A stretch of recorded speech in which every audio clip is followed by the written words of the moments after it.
Hi guys, for today's vlog, alis nga kami. Pupunta nga kami sa Sampaloc para mag-church. Dito nga pala kami nag-church sa St. Thomas Victory. Hindi nga namin kasama si Hana kasi may gagawin pa siya.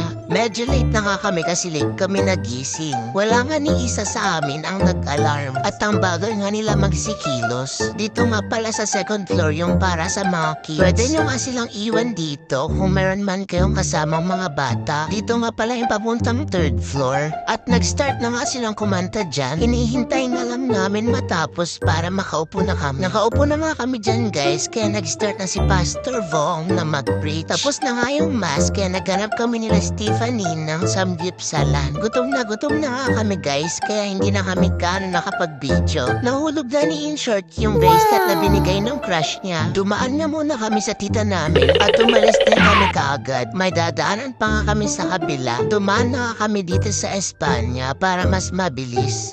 Nakuha na nga namin yung binigay sa amin at sobrang bigat. Balak ka sana namin mag-grab kaso walang mabook. Hindi nga kami natuwa kasi sobrang bilis nga na itong jeep na nasakyan namin. Alive, forevermore. My Jesus is alive forevermore.